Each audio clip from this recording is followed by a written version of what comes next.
Shri Venkateswara gold తాకట్టులో ఉన్న మీ బంగారాన్ని విడిపించి కొనబడును.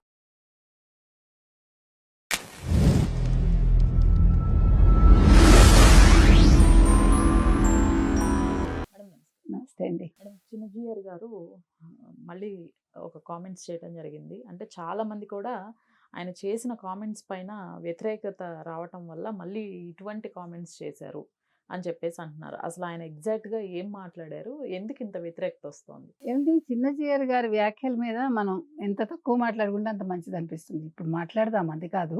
ఓకే. అంటే ఒక వ్యక్తిని మనం పదే పదే చెడ్డవాళ్ళని చేయటం అవసరం లేదు. ఒక వ్యక్తిని పదే పదే మంచివాళ్ళని చేయటం కూడా అవసరం లేదు. ఎందుకంటే వారి స్వామీజీ. అందుకని వారి విఘ్నతకు వదిలేయాలి ఇంకా. ఇప్పుడు దానివల్ల కలిసి వచ్చేది ఏం కనిపించట్లే. కాకపోతే ఆయన ఏదైతే అన్నారో మీరు గతంలో చూసుకుంటే వీడియోస్ ఉన్నాయి మనకి. అంటే శివుడు గరళం మింగాలనుకున్నప్పుడు పార్వతీదేవి అనుమతి ఇచ్చింది. వారి భార్య వారికి అనుమతి ఇచ్చాక వారు గరళం తీసుకుందాం అనుకున్నారు. కానీ అప్పటికే అయిపోయి 2-3 చుక్కలు మిగిలితే వారు దాన్ని స్వీకరించారు. అంటే గరళం పూర్తిగా వారు తాగలేదు. అయితే శివుడి మీద వారు అటువంటి వ్యాఖ్యలు చేశారు. చాలా రకాలుగా మాట్లాడారు అనుకోండి. ఇంకా అనవసరం అవన్నీ కూడా. అయితే వారు మొన్న మహాశివరాత్రిని పురస్కరించుకొని చాలా సులువుగా ఎట్లాగా శివరాత్రిని జరుపుకోవాలి పూజా విధానం కూడా చెప్పారు వారు. సో అది కూడా ఆహ్వానించదగ్గ పరిణామమే. మన వీడియోస్ కింద చాలామంది చాలా కమెంట్స్ పెట్టారు. చాలా మంచిగాను చెడ్డగాను కూడా. అంటే వైష్ణవులకు కోపం వచ్చి ఉండొచ్చు. నువ్వు అని మాట్లాడావు. తర్వాత ఏమో అసలు మీరెవరు మాట్లాడటానికి. అంటే నేనెవరిని అంటే నేను ఒక సాధారణ మనిషిని. I do agree. కానీ ఒక జర్నలిస్ట్‌ని నేను. రెండోది నేను చదువుకున్నాను కొద్దో గొప్పో.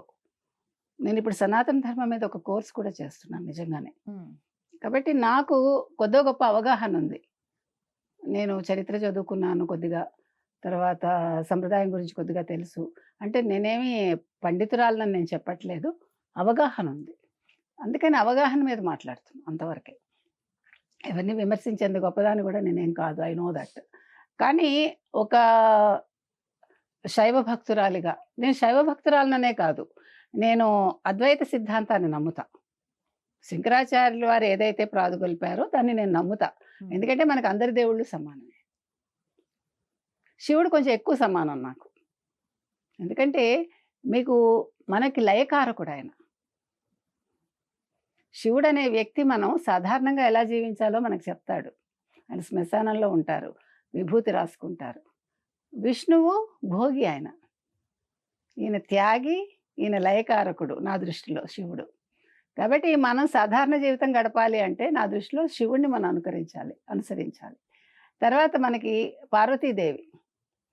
ఆవిడ మీరు శివపురాణం చదువుకుంటే ఆవిడ చేసిన తపస్సు కావచ్చు, శివుడిని కోరుకున్న విధానం కావచ్చు, మనకు అవన్నీ కూడా చాలా బాగుంటాయి. అంటే చిన్నప్పుడు చందమామ కథల్లో మనకు వచ్చాయి ఇవన్నీ. ఎవరు తక్కువ ఎక్కువ కాదండి. ఎవరి నమ్మకం వాళ్ళది.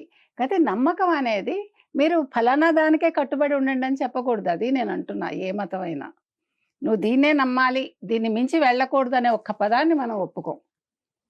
నేను ఆ ఒక్కటే ఒప్పుకోను. అంతేగాని ఎవరి భక్తి వాళ్ళది, ఎవరి నమ్మకం వాళ్ళది, ఎవరి దేవుళ్ళు వాళ్ళు. ఒక చిన్న మొక్క అంటే మీరు ఇంత పడిపోతారా అని ఒక ఆవిడ అడిగింది. చిన్న మొక్క కాదు, అది తప్పు మాట.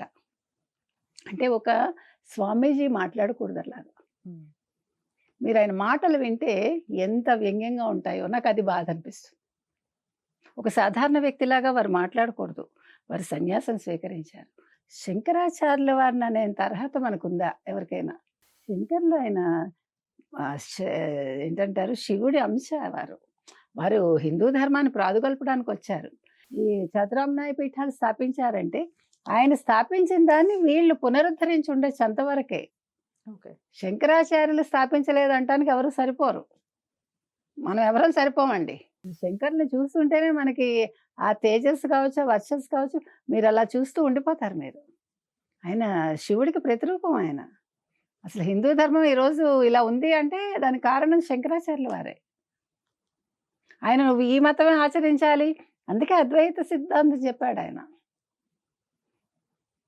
ద్వైతం, అద్వైతం, విశిష్టాద్వైతం. విశిష్టాద్వైతం మీద మద్రాస్ యూనివర్సిటీలో ఒక శాఖ పెట్టారు. ముడింబై నరసింహాచార్యులు గారిని మాకు సంస్కృత ఆచార్యులు వారు. అది వేరు. నాకేమి వైష్ణవం చదవడం నాకేమి అయిష్టత ఏమీ లేదు. నేను చక్కగా చదువుకుంటా. అంటే నేను చెప్తున్నా మీకు. మనం ఎవరిని అన్నా మనం కోపాలు తెచ్చుకోకూడదు. ఇప్పుడు ఒక స్వామీజీ అంతటి వాళ్ళు అలా అన్నప్పుడు శివుడిని పూజించే వాళ్ళు బాధపడతారు. ఇప్పుడు మనం వెంకటేశ్వర స్వామిని ఏమి అనంగా మనం చాలా పూజిస్తాం. మనకు చాలా ఇష్టం మనకి. మనం వైష్ణవాన్ని కాదనట్లేదుగా.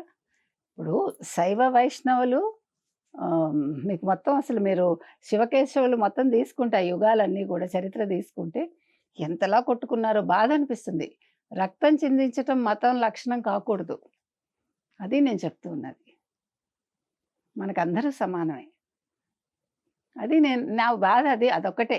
మనం చిన్నజీయర్ స్వామి వారి మీద మనకొక గౌరవం ఉంటుందండి. ఆ గౌరవాన్ని మనం తగ్గించుకోకూడదు. తగ్గించుకునేలాగా వారు మాట్లాడకూడదని మనం అభ్యర్థిస్తున్నాం అంతే. వారిని శాసించే ఇది మనకు లేదు. ఆయన స్వామీజీ సన్యాసం స్వీకరించారు వారు. ఎవరి గొప్పతనం వాళ్ళది. మనం ఎవరితో ఎవరిని పోల్చొద్దు. శంకరులతో ఎవరిని మనం పోల్చలేము అసలు.